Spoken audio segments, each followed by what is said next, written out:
Assalamualaikum warahmatullahi wabarakatuh. Selamat berjumpa kembali ya. Nama saya Ngatmo Yono, salah seorang pengajar SMA Alfa Centauri dan juga pengajar SSC Bandung. Oke, pada kesempatan kali ini kita akan coba melanjutkan ya pelajaran kita yang berkaitan dengan besaran dan satuan. Dan pada bagian ini kita lanjutkan pada bagian yang kedua ya. Jadi kita lanjutkan pada bagian yang pertama sudah dibahas mengenai apa pengertian pengukuran besaran di dalam fisika. Bagian yang kedua ini kita mulai dari alat ukur panjang ya. Jadi yang pertama adalah pengukuran panjang dengan mistar. Jadi kalau kalian menggunakan mistar untuk mengukur panjang suatu benda, begitu ya. Jadi yang disebut dengan mengukur ya di bagian pertama sudah dijelaskan yaitu membandingkan kan ya. Jadi misalnya di sini ada benda yang diukur nih, ya kalian lihat di sini ada benda yang diukur. Nah, kemudian di sini ada mistar, ya mistar. Nah, di situ hasil pengukuran tertera di sini, ya kalian lihat bagian mata yang ini, ya bagian mata yang ini. Jadi di sini ketika dilihat hasilnya adalah 21 cm kan ya. 21 cm, tapi ada kelebihannya ya, kelebihannya di skala yang ini, ya. Jadi 21,7 ya, karena di sini kan hitung dari 1 2 3 4 5 6 7 ya. 7. Oke ya. Nah, kadang-kadang dalam pengukuran itu ada kesalahan. Jadi kesalahan akibat salah melihat karena dia melihatnya tidak tegak lurus ya, tapi agak miring ya seperti ini. Dan ini juga. Nah, ini salah ini ya. Ini pandangan yang salah. Nah, kesalahan pengukuran ya karena salah pandang atau salah lihat ini sering disebut sebagai kesalahan paralaks. Oke ya. Jadi di sini pengukuran panjang menggunakan mistar ya. Nah, mistar ini salah satu alat ukur panjang ya yang ketelitiannya kalau kalian lihat, jadi ketelitian ini adalah dilihat dari skala paling kecil yang dia bisa ukur, ya. Jadi kalau kalian lihat, ternyata dia bisa mengukur sampai 1 mili kan ya, 1 milimeter. Jadi ketelitiannya ya sampai dengan 1 milimeter, ini ya. Jadi ini ketelitian alat ukur mistar, ya. Itu ketelitiannya sampai 1 milimeter. Kalian udah biasa lah ya mengukur panjang menggunakan mistar, oke ya? Oke, kita lanjutkan lagi. Yang berikutnya, pengukuran panjang dengan jangka sorong. Nah, bagi kalian yang belum pernah lihat jangka sorong, ya ini bentuknya seperti ini ya, jangka sorong. Jadi ini adalah bentuk jangka sorong yang sering digunakan untuk mengukur panjang yang lebih teliti gitu ya. Ya tentu saja bendanya yang lebih lebih kecil ya. Jadi kalau mengukur panjang buku menggunakan jangka sorong ya tidak bisa. Ya karena kan panjang bukunya melebihi gitu ya. Jadi ya alat ukur harus sesuai dengan yang diukur mestinya ya. Oke, di sini ada bagian-bagian dari jangka sorong. Jadi di sini yang pertama, di sini ada rahang tetap ya, ada rahang tetap di sini. Jadi ini tidak bisa bergeser-geser ya si rahang ini, namanya juga rahang tetap nih. Jadi ini tidak bisa digeser-geser, tapi yang ini yang bisa digeser. Ini namanya rahang geser. Ya nanti mengukurnya ada di sini. Jadi kalau kalian mengukur sebuah benda ya di sini nih letak bendanya. Misalnya mengukur diameter sebuah bola ya ditaruh di sini ya. Nah, jadi bolanya ada di sini. Nah, nanti hasilnya dibaca di sini nanti, dibaca di sini.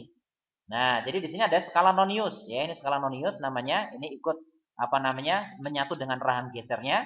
Kemudian di sini ada skala utama ya. Nanti digabungkan pembacaannya antara skala nonius dengan skala utama. Kemudian ini skrup penjepit.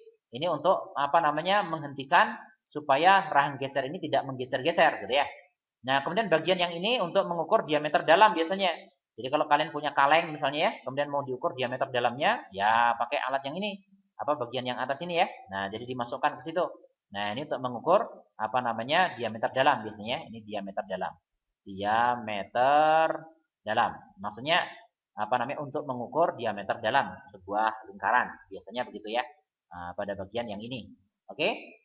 Nah, ini bagian-bagian dari jangka sorong. Jangka sorong biasanya memiliki ketelitian sampai dengan 0,1 mm, yaitu ketelitian jangka sorong. Jadi di sini ketelitian ya, ketelitian jangka sorong ini biasanya sampai 0,1 mm ya. 0,1 mm atau ya 10 pangkat min berapa? Jadi meter ya berarti 10 pangkat min 4 jadinya ya. Jadi mili itu kan min 3 ya. Jadi di sini 10 pangkat min 4 meter ya. Atau 0,0001 meter. Nah, jadi ini ketelitian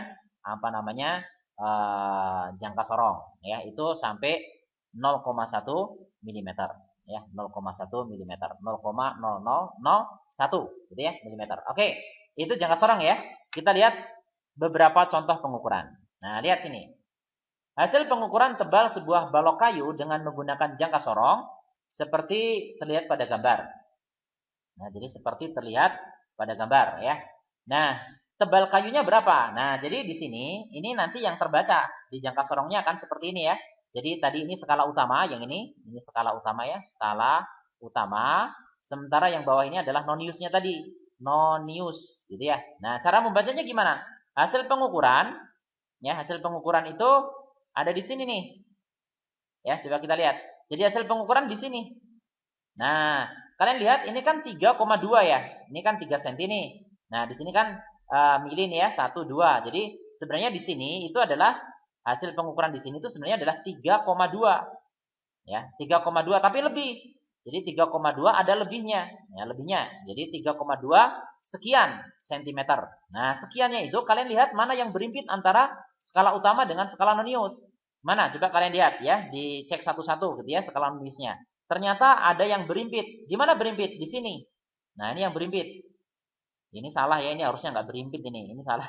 Ini harusnya tidak berimpit. Yang berimpit di sini ya. Ini berimpit. Gambarnya yang ini kurang bagus ya gambarnya. Ini nggak berimpit di sini ya.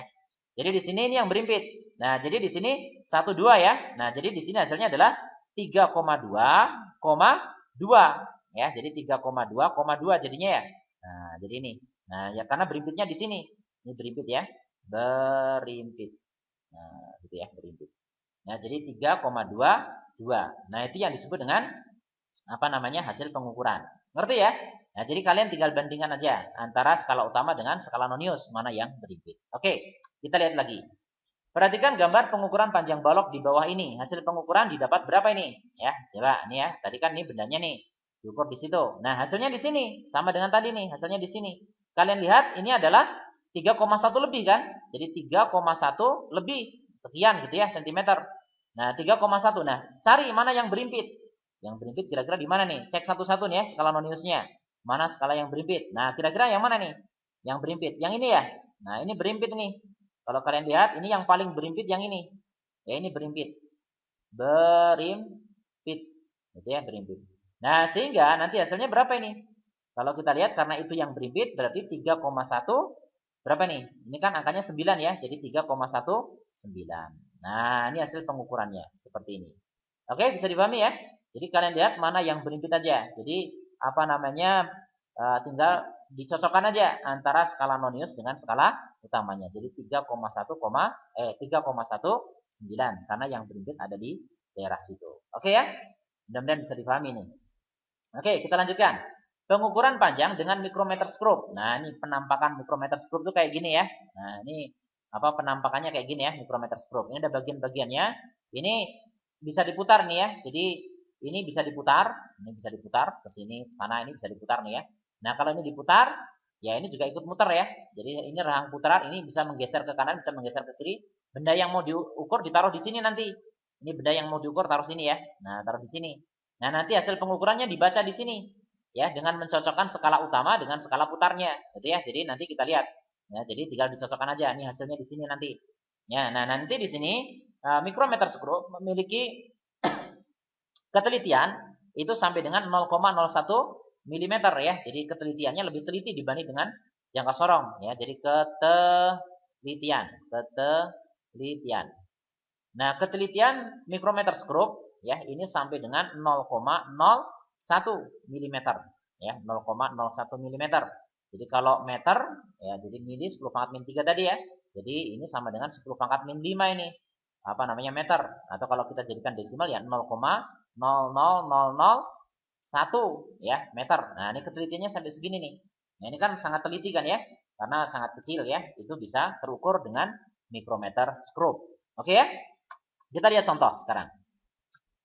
Contoh soal.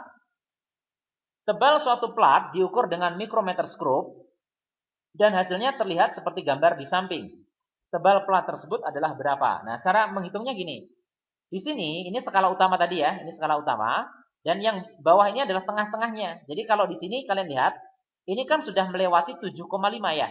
Jadi kalau kalian lihat, ini kan 7,5 nih. Lihat ini ya. Nah, jadi dia sudah lewat. Jadi nanti kalian cara membacanya adalah 7,5 mm nih ya, milimeter ditambah skala putar. Nah, skala putarnya yang berimpit. Yang berimpit kan 40 nih. Nah, yang berimpit dengan skala utamanya ini 40. Jadi kalian tambahkan 0,40 mm. Berapa hasilnya? Ya tinggal 7,90 ya, milimeter. Nah, ini hasil pengukurannya. Bisa ya? Gampang ini. Ya, tinggal begitu saja ya. Jadi 7,5 ditambah dengan 0,40. Hasilnya 7,90. Oke ya? Oke, lanjut. Nah, contoh lagi. Kedudukan skala sebuah mikrometer skrup yang digunakan untuk mengukur diameter sebuah bola kecil seperti gambar berikut.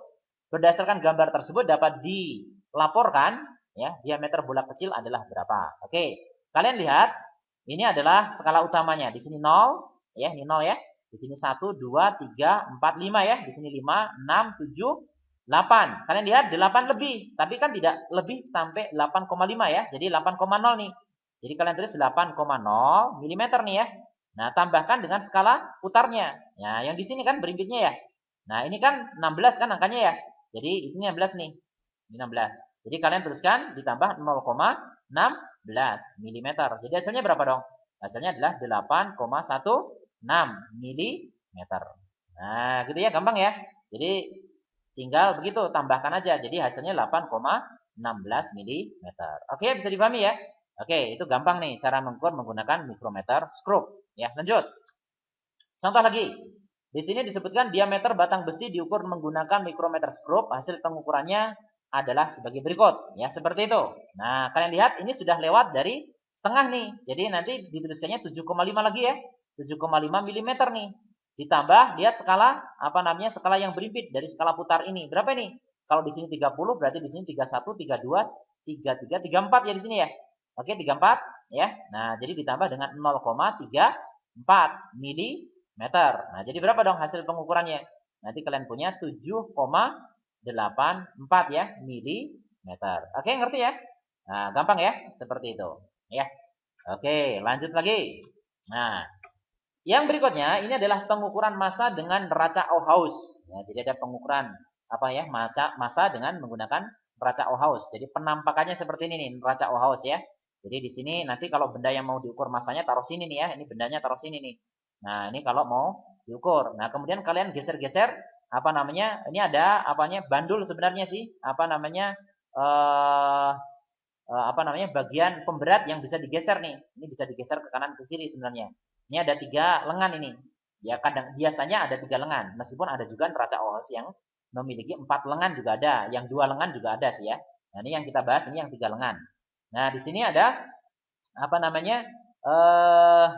penunjukan pada setiap lengan ya skalanya. Jadi skala yang ini skala pertama misalnya. Ini skala pertama, ini skalanya ini naiknya 10 10 nih sampai 100 nanti di sana ya dalam gram nanti.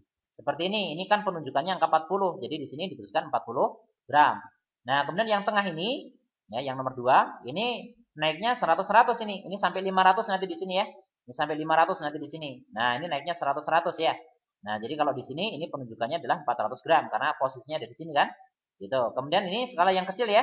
Ini naiknya 1 1 tapi di sini dibagi 10 juga. Jadi nanti ketelitian neraca Auhaus ini sampai 0,1 gram. Ya, jadi sini ketelitian ya. Ketelitian ya, ketelitian neraca Auhaus ini sampai dengan 0,1 gram ya. Karena ini kan 2 3 4 ini kan gram ya. Ini dalam gram ya. Tapi ini skala yang diantaranya kan dibagi 10. Jadi 1 gram dibagi 10 jadi 0,1 gram. Ini sampai sekecil itu dia bisa mengukur. Oke ya. Kita lihat contoh. Nah, contoh soal nih. Pengukuran massa sebuah benda dengan neraca Auhaus memberikan hasil gambar sebagai berikut. Nah, di sini pertanyaannya hasil pengukuran tersebut adalah berapa ya? Oke. Cara mengukurnya, cara membacanya. Pertama, yang ditujukan ini berapa? Ini adalah 300 gram. Yang ditujukan ini berapa? 70 gram. Nah, kemudian yang ditujukan ini ada di situ tuh. Di 4 ya. Nah, jadi di 4. Tapi ini ada skala 5 di situ. Jadi nanti cara membacanya gini. 300 gram ditambah dengan 70 gram ditambah dengan 5,4. Nah, jadi hasilnya adalah 375,4 gram. Nah, ini hasil pengukuran. Gampang ya? Nah, jadi caranya begitu. Jadi kalian tinggal geser-geser ya. Ini kan apa namanya beban geser ini. Yang apa namanya 370, kemudian di sini 5,4-nya ini bisa digeser kiri kanan ya sampai seimbang. Ya, sampai si neraca Oahs itu dalam keadaan lurus lengan-lengannya. Oke ya? Oke, kita lihat contoh lagi. Nah, ini contoh lagi ya. Pengukuran massa sebuah benda dengan neraca Oahs memberikan hasil seperti gambar. Hasil pengukurannya berapa? Ayo, baca ini berapa nih? Kalau kalian lihat di sini pembacaannya 400 ya. Jadi tulis saja 400 gitu ya. Ditambah berapa nih? Nah, ini ternyata membacanya adalah 50. 50 ditambah ini bacanya berapa nih? Ya, diamati saja ini 6,5 ya. Jadi 6,5. Jadi hasil pengukurannya berapa? 456,5 gram. Nah, ini hasil pengukuran ya menggunakan neraca Oahs itu. Oke? Oke, lanjut ya. Nah, di sini kita sudah tinggalkan beberapa contoh alat ukur. Kita melangkah yang berikutnya adalah apa namanya? Angka penting. Masih ingat kan ya? Di bagian yang pertama kita sudah singgung tentang angka penting. Apa itu angka penting? Kalau kalian masih ingat, ya di bagian pertama disebutkan angka penting adalah angka yang dihasilkan dari hasil pengukuran. Itu namanya angka penting ya. Nah, di sini aturannya ada beberapa aturan angka penting. Yang pertama, nah ini aturan yang pertama ya. Yang pertama, semua apa namanya angka bukan 0 termasuk adalah angka penting. Ya, jadi semua angka bukan 0 merupakan angka penting. Contohnya begini misalnya, contoh nih. Kalau misalnya kalian ngukur nih, ngukur apalah misalnya ya, tebal buku atau apa, kemudian dihasilkan angka seperti ini, misalnya 2,311 misalnya. Hasilnya sekian sentimeter ya, 2,311 cm. Nah, di sini kita mengatakan semua angka ini kan bukan 0, berarti ini semuanya adalah angka penting. Ya, jadi di sini ada 4 angka penting. Jadi 4 angka penting. Ya, jadi aturan yang pertama adalah semua angka bukan 0 merupakan angka penting. Oke ya? Nah, contohnya seperti itu. Kemudian yang kedua, aturan kedua, angka 0 yang terletak di antara angka bukan 0 merupakan angka penting. Contoh misalnya ya, hasil pengukuran misalnya waktu atau apalah, misalnya dari hasil pengukuran waktu diperoleh misalnya 7,201 misalnya skon. Nah, ini ada berapa angka penting? Kalian lihat di sini ada angka 0 yang terletak di antara angka bukan 0. Itu termasuk angka penting, termasuk ya. Jadi kalau kalian hitung ini ada 5 angka penting ya. 5 angka penting. Nah, itu aturan yang kedua. Aturan ketiga, semua angka 0 yang terletak pada deretan akhir dari suatu bilangan desimal merupakan angka penting. Contohnya gini. Misalnya dari hasil pengukuran dihasilkan angka misalnya ya. Dihasilkan angka misalnya 39,2 ya, 39,200 meter misalnya. Nah, jadi angka 0 ini angka penting. Jadi angka 0 di belakang tadi itu angka penting ya. Jadi ini bukan 3 angka penting, tapi di sini kalian harus mengatakan ini adalah 5 angka penting. Nah, jadi 5 angka penting. Ya, jadi angka 0 yang terletak di bagian belakang angka desimal itu adalah angka penting. Oke? Nah, lagi aturannya. Deretan angka 0 di awal bilangan desimal bukan merupakan angka penting. Nah, jadi contohnya begini. Ini contoh ya. Jadi misalnya kalian tuliskan 0,00315. Misalnya gram misalnya. Berapa angka penting nih? Nah, angka 0 ini itu bukan termasuk angka penting. Jadi kalian tuliskan ini adalah apa namanya? 3 angka penting. Ya, jadi 3 angka penting karena angka 0-nya enggak dihitung, ya. Angka penting. Ya, jadi ada 3 angka penting. Nah, itu yang berikutnya. Yang terakhir ya, aturan angka penting yang terakhir. Jika di deretan paling kanan bilangan bulat terdapat angka 0, maka angka yang diragukan diberi garis bawah. Jadi angka yang diragukan ya. Nah, jadi contohnya gini. Misalnya di sini ada pengukuran hasilnya semacam ini ya. Jadi misalnya 3.210 misalnya 3.210 kilogram. Nah, jadi misalnya di sini atau jangan 3.000 jadi 32.000 lah misalnya 32.000. Nah, misalnya gini. Nah, kilogram misalnya. Nah, jadi jika di deretan paling kanan bilangan bulat terdapat angka 0, maka angka yang diragukan. Nah, jadi misalnya ini diragukan. Di garis bawah berarti sampai sini. Berarti berapa angka penting? Angka pentingnya sampai sini. Berarti 3210 itu angka penting. Jadi ini ada 4 angka penting. Ya, ini adalah 4 angka penting. Nah, jadi sampai di situ angka pentingnya. Ya, sampai pada angka yang diragukan. Ya, jadi kalau 32.000 100, misalnya angka 0 yang pertama diragukan. Ya berarti itu jumlahnya adalah 4 angka penting. Oke, bisa dipahami ya? Itu adalah aturan-aturan angka penting. Oke, kita lanjutkan. Berhitung dengan angka penting. Nah, jadi di sini berhitung dengan angka penting. Yang pertama, penjumlahan atau pengurangan angka penting memberikan hasil hanya boleh mengandung satu angka yang diragukan. Nah, jadi apa sih angka yang diragukan? Angka diragukan itu sebenarnya adalah angka terakhir pada angka penting. Jadi angka yang terakhir itu angka diragukan sebenarnya. Jadi tidak pasti begitu ya angkanya. Jadi misalnya gini, kalian mau jumlahkan nih. Misalnya 2,3 ya 15 misalnya ya, sentimeter ditambah misalnya dengan 3, atau 32 aja lah, 32,1 misalnya ya, misalnya aja gini sentimeter. Nah, ini hasilnya berapa? Ingat, pada bagian yang belakang ini itu adalah angka diragukan sebenarnya. Cara pengerjaannya kalian bisa kerjakan ya kayak zaman SD dulu ya, cara mengerjakannya. Ya, coba kita lihat nih caranya ya. Jadi caranya itu pakai apa, disusun ke bawah nih, 2,315 misalnya ya. Nah, angka 5 ini diragukan. Kemudian kalian tulis di sini 32,1. Nah, 1 ini diragukan. Kalian jumlah aja di sini. Jumlah ya. 5. 5, kemudian 1, kemudian di sini 4, kemudian di sini 4, di sini 3. Nah, ini kan hasilnya ya. Jadi sekian sentimeter nih kalau dijumlahkan biasa. Tapi 5 kan diragukan, 4 diragukan. Jadi sampai 4 ini diragukan. Nah, terus angka 15-nya gimana? Dibulatkan. Nah, jadi nanti ditulis ya, kalau nanti ini kalian tulis hasilnya bagaimana? Ini ditulis ya, ditulis sebagai apa namanya? 34,4 ya, sampai itu ya. Jadi ini ditulis apa namanya? 34,42. Nah, jadi apa namanya? Yang lainnya dibulatkan. Kok 42 sih? Jadi ini apa namanya? Sorry, ini bukan 42 ya, harusnya 34,4 gitu ya. Jadi harus mengandung satu angka yang diragukan. Nah, kalau ini kan dua angka yang diragukan. Oke. Jadi ini saya hapus nih, ada sedikit kesalahan. Nah, jadi di sini sampai ini. Ya, jadi itu cara menuliskannya ya. Nah, jadi apa namanya? Hasilnya ini karena angka 4 ini diragukan. Terus angka 15 gimana? Dibulatkan. Karena ini kan 15 ya 15. Itu kan kurang dari 50. Jadi harus dibulatkan ke bawah. Ya, jadi dituliskan seperti ini. Nah, jadi hanya ada satu angka yang diragukan. Ya, jadi hanya boleh mengandung satu angka diragukan. Ya, ini aturannya. Lihat, ya. Jadi hanya boleh mengandung satu ya, satu angka yang diragukan. Oke, ngerti ya? Oke. Contoh lain lah, misalnya contoh lain. Kalau kalian masih apa namanya masih kurang begitu apa namanya paham, 8,31 misalnya. 8,321. Kemudian ini misalnya apa? Kilogram misalnya, mau dikurangi dengan misalnya dikurangi berapa ya? 4,21 misalnya. Nah, kilogram misalnya. Kalau dikurangi berapa? Ya kayak tadi ya. Kalian susun dengan cara ke bawah. Jadi 8,321 ya, ini dikurangi dengan 4,21. Nah, coba kurangkan ya. Ini diragukan, ini juga diragukan. Pokoknya pada bagian angka terakhir, angka penting itu pasti diragukan.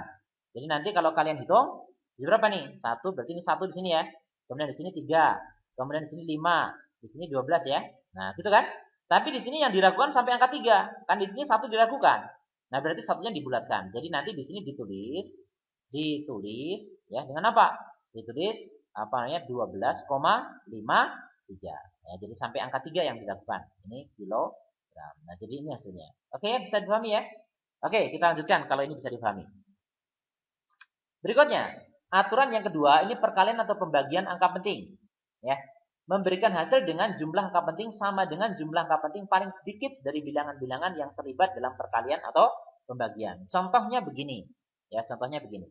Jadi misalnya kalian mengalihkan ya, mengalihkan. Jadi misalnya 32,5 misalnya ini meter misalnya.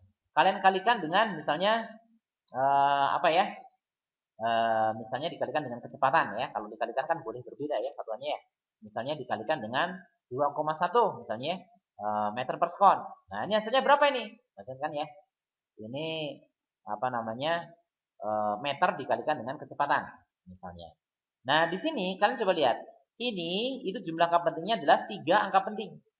Sementara ini berapa angka penting nih? Ini adalah dua angka penting. Berarti hasil perkalian harus dinyatakan dengan dua angka penting nanti. Ya, jadi di sini harus mengandung jumlah angka penting paling sedikit. Ya, jumlah angka penting paling sedikit dari bilangan-bilangan yang terlibat. Ini 3 angka penting, ini 2 angka penting. Jadi hasilnya harus 2 angka penting. Nah, caranya gimana? Kalikan aja biasa. 32,5 ya dikalikan dengan 2,1. Berarti sini 5, kemudian 2, kemudian 3 ya. Kali 2 berarti 10, masih 1. Di sini 5, di sini 6 ya. Nah, jadi nanti 5, 2, 8, 6. Nah, tuliskan aja di sini. Jadi nanti di sini hasilnya adalah 68 koma 25 gitu ya. Nah, tapi ini bukan hasil akhirnya. Jadi misalnya meter kuadrat per sekon gitu ya. Nah, tapi ini bukan hasil akhirnya karena harus menggunakan aturan di atas. Nah, di sini yang terlibat cuma 2 angka penting paling sedikitnya, maka ini harus ditulis dalam bentuk 2 angka penting. Nah, jadi sampai angka 8 ini mestinya ya cara penulisannya. Jadi nanti ditulis 68 meter kuadrat per sekon. Nah, ini hasilnya yang benar. Ya, jadi dituliskannya begitu. Jadi mengandung jumlah angka penting yang paling sedikit. Oke, bisa dipahami ya? Jadi bentuknya semacam itu. Itu kalau aturan pembagian, ya, atau perkalian. Sama sih aturan pembagian dengan perkalian sama. Jadi hasilnya harus mengandung angka penting yang paling sedikit gitu. Jadi kalau misalnya 3 angka penting dikalikan dengan 2 angka penting, hasilnya 2 angka penting.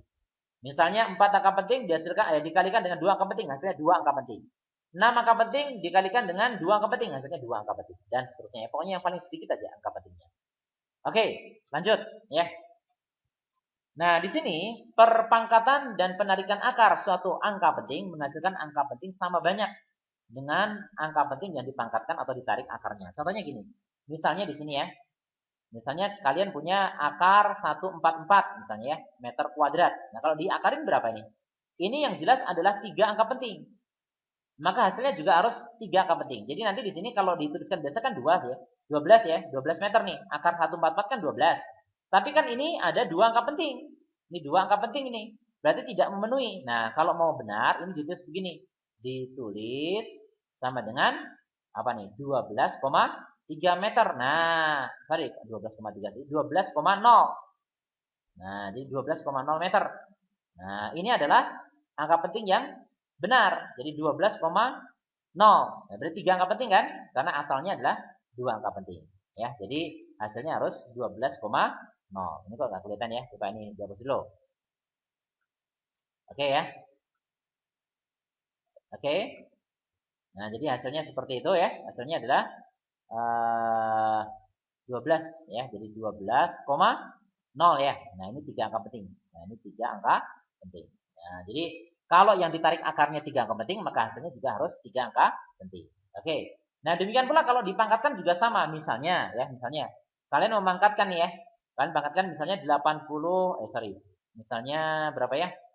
Kalian pangkatkan misalnya yang gampang aja lah, misalnya 9 ya, 9 cm misalnya. Kalau dipangkatkan gimana?